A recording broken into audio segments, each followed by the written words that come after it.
Then, something odd catches a cop's eye, an unattended duffel bag just sitting there in the middle of the chaos. In post 9/11 New York, that's an immediate red flag.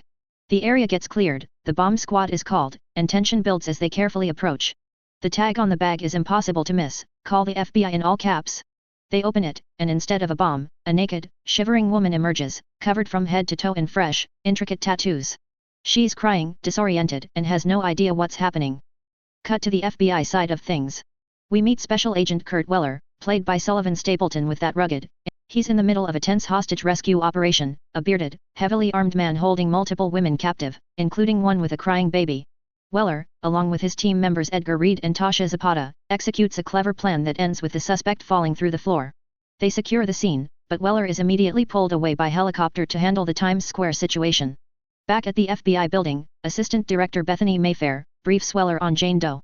The brilliant Dr. Borden joins them and explains the medical situation. Jane has been dosed heavily with zeta-interacting protein, or ZIP, an experimental drug originally developed to help PTSD sufferers by reducing specific traumatic memories. In low doses it's controlled, but Jane is practically flooded with it, leading to near-total amnesia. Weller gets his first look at Jane through the glass and says he's never seen her before. Then they spin her around, and there it is, a massive, prominent tattoo across her back, Kurt Weller followed by FBI. The room goes silent. Weller is visibly stunned. This single moment sets up the entire series' central mystery: who is Jane, and what is her connection to Weller? In the team briefing, Weller starts asking all the questions the audience is thinking. How does she know him? Why the tattoos? The team is tasked with checking records for anyone Weller has put away who might seek revenge. Meanwhile, Jane is examined more thoroughly by Agent Patterson, the team's tech and puzzle genius played by Ashley Johnson. Jane complains that she's sore, not just from the bag, but because the tattoos are brand new. Patterson and the others realize these aren't random designs, they're a complex treasure map of clues. Weller finally meets Jane face to face in a powerful scene. He tells her that her fingerprints and dental records don't match anyone in any database. She's a true Jane Doe. He asks about the tattoo with his name, but she has no answers. There's an intimate, almost uncomfortable moment where Jane reaches out and touches Weller's face, as if trying to trigger something. You can feel the spark and confusion between them right away. Since she has no ID, no home, and no memories, she's taken to a safe house. The next day, doctors encourage her to try new things, make choices, and build a new life even if her past never returns. The real momentum kicks in when Jane walks in on the team studying photos of her own tattoos. Suddenly, she spots Chinese characters and begins speaking fluent Mandarin, translating an address with today's date. This is our first big hint at Jane's hidden skills. The team rushes to the location, with Jane riding along despite protocol. They find Chow, whose apartment reveals bomb-making materials, sulfur, and evidence of explosives expertise. While waiting outside, Jane hears a domestic disturbance and springs into action, taking down two men in an impressive display of combat skills to protect the victim. This cements that she's not just a victim, she's highly trained. Back at the FBI, they identify another tattoo suggesting Navy SEAL background, which raises even more questions since women weren't in combat roles like that at the time. Mayfair notes it could point to special operations. Meanwhile, from Chow's computer, they learn he's targeting the mother of exiles. Weller connects it to a pro-immigration senator at first, but later realizes it's the Statue of Liberty itself, drawing from the famous Amma Lazarus poem engraved there, "Give me your tired, your poor, your huddled masses." Chow's motive is heartbreaking, revenge for his mother's death in a Chinese prison camp after failed pleas for U.S. help. The action peaks in the subway sequence.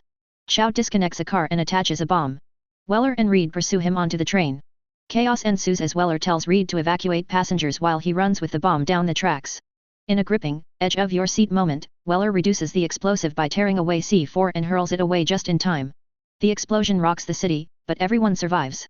Jane, translating more from Chow's emails, helps piece together his full story. The climax moves to Liberty Island.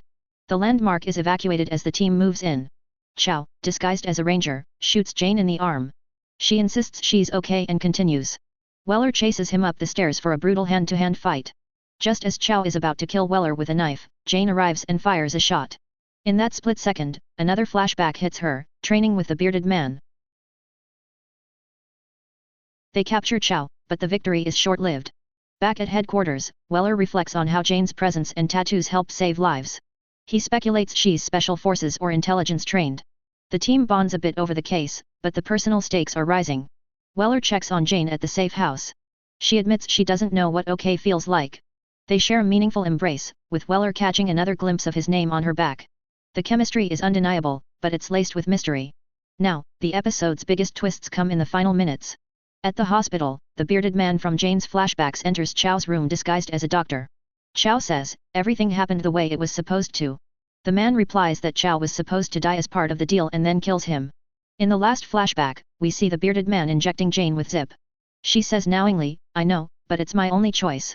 This reveals Jane wasn't just a victim, she chose this amnesia for some larger reason. Meanwhile, Mayfair privately examines a top-secret redacted file. Visible words include murder and embezzlement, and the case number matches one of Jane's tattoos. Uh-oh, corruption or cover-up within the FBI.